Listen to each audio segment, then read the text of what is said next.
आपको याद होगा कि मैंने आपको कुछ दिनों पहले अपने एक वीडियो में बताया था कि ब्राजील और भारत के बीच एक बार्टर डील पर बातचीत चल रही है। इस डील में ब्राजील भारत से तेजस MK-1A लड़ाकू विमान लेगा और बदले में भारत को एम्बरर C-390 millennium military transport aircraft देगा।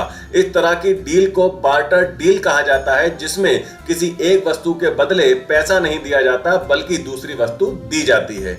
इस डील पर ब्राजील के साथ बातचीत और नेगोशिएशंस का दौर जारी है। तो क्या ब्राजील ही वो पहला देश होने वाला है जो भारत से तेजस MK-1A लड़ाकू विमान खरीदेगा? तो जरा एक मिनट रुक जाइए, अभी किसी भी निष्कर्ष पर मत पहुंचिए। हो सकता है कि ब्राजील पहला नहीं बल्कि दूसरा देश बने भारत से तेजस MK-1A लेने वाला। मैं ऐसा क्यों कह रहा हूं, वो इसीलिए कि अफ्रीका महाद्वीप में एक देश ऐसा है जो तेजस MK-1A लेने वाला पहला ग्राहक बन सकता है और इस देश का नाम है नाइजीरिया। आपको याद होगा कि पिछले महीने भारत के प्रधानमंत्री नरेंद्र मोदी जी ने नाइजीरिया की यात्रा की थी और ऐसा माना जा रहा है कि इस दौरे में नाइजीरिया के साथ तेजस MK-1A की डील पर भी चर्चा हुई थी। असल में नाइजीरिया अपनी वायुसेना में मुख्य रूप से चीन के ही लड़ाकू विमानों को ऑपरेट करता है। इस समय नाइजीरिया अपने पुराने हो चुके चेंगडू F-7NI फाइटर जेट को बदलने के बारे में सोच रहा है और भारत चाहता है कि नाइजीरिया तेजस MK-1A से पुराने हो चुके F-7NI फाइटर जेट को रिप्लेस करे। लेकिन क्या सिर्फ कंपटीशन में भारत ही है? तो ऐसा नहीं है। पाकिस्तान ने भी अपना JF-17 फाइटर जेट नाइजीरिया को ऑफर किया है और इस समय अगर मैं ये कहूं कि तेजस MK-1A और JF-17 में इस डील को पाने के लिए कांटे की टक्कर चल रही है तो ये गलत नहीं होगा। लेकिन अब आप पूछेंगे कि टक्कर तो ठीक है, लेकिन दोनों में से पलड़ा किसका ज्यादा भारी है? तो अब तक की डेवलपमेंट को अगर देखा जाए तो तेजस MK-1A का पलड़ा भारी लग रहा है। और मैं ऐसा इसीलिए नहीं कह रहा हूं क्योंकि मैं एक भारतीय हूं, बल्कि इसके पीछे कुछ प्रमुख कारण हैं। पहली वजह तो यह है कि चीनी फाइटर जेट की मेंटेनेंस को लेके नाइजीरिया खुश नहीं है। अभी नाइजीरिया की सेना में जितने भी चीनी फाइटर जेट हैं, उनके रखरखाव, उनकी मेंटेनेंस में नाइजीरिया को बहुत परेशानियों का सामना करना पड़ रहा है। तो हो सकता है नाइजीरिया अब चीनी फाइटर जेट को कंसीडर ना करे। दूसरी वजह यह है कि पिछले कुछ सालों में भारत और नाइजीरिया के संबंध बहुत ज्यादा अच्छे हुए हैं। भारत नाइजीरिया के अच्छे और मजबूत राजनीतिक संबंध हैं, आर्थिक संबंध हैं, विज्ञान, प्रौद्योगिकी, शिक्षा, व्यापार, कृषि, रक्षा, अंतरिक्ष, साइबर सिक्योरिटी, एनर्जी, स्वास्थ्य सेवा इत्यादि अनेक क्षेत्र हैं जहां दोनों देश एक दूसरे को सहयोग करते हैं। तीसरी वजह है भारत का एक मास्टर स्ट्रोक।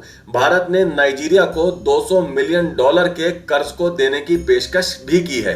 नाइजीरिया भारत से $200 मिलियन का कर्ज लेकर तेजस MK-1A खरीद सकता है और बदले में आसान किस्तों में क्रमबद्ध तरीके से यह पैसा भारत को लौटा सकता है।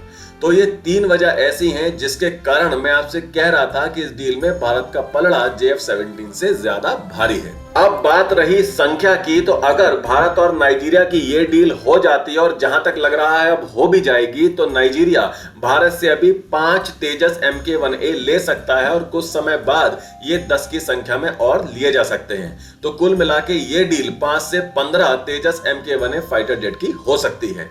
हो सकता है कि अब आप कहें कि भाई ये संख्या तो बहुत ज्यादा नहीं है।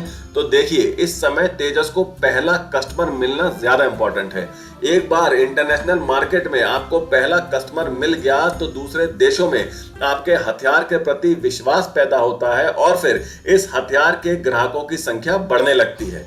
आप रफाल को ही देख लीजिए, जब तक भारत ने फ्रांस से रफाल नहीं लिए थे तब तक रफाल ग्राहकों को तरस रहा था, लेकिन भारत के रफाल लेते ही फ्रांस के पास रफाल के ऑर्डर की बाढ़ आ गई और दुनिया के कई देशों ने इसे खरीदा। मैं आशा करता हूं कि जल्द से जल्द नाइजीरिया के साथ भारत की ये डील फाइनल हो और हमारे स्वदेशी तेजस MK-1A को अपना पहला ग्राहक मिले। पर अब आप मुझे कमेंट करके जल्दी से बताइए कि आपका क्या कहना है भारत और नाइजीरिया के बीच चल रही तेजस MK-1A डील के बारे में।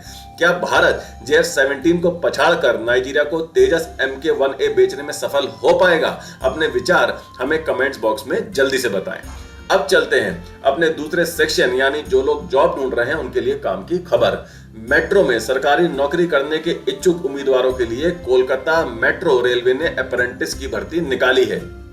इस भर्ती का आधिकारिक नोटिफिकेशन जारी हो गया है। वहीं आवेदन की प्रक्रिया 23 दिसंबर 2024 से ऑफिशियल वेबसाइट mtp.indianrailways.gov.in पर शुरू होगी, जिसमें इच्छुक और योग्य अभ्यर्थी आखिरी तारीख 22 जनवरी 2025 तक अप्लाई कर सकते हैं।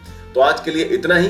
वीडियो को लाइक करें, ज्यादा से ज्यादा शेयर करें और बेल आइकन को दबाकर हमारे चैनल को प्लीज अभी सब्सक्राइब जरूर कर लीजिएगा। तो मिलते हैं अगली खबर के साथ जल्द ही। टेक केयर, जय हिंद।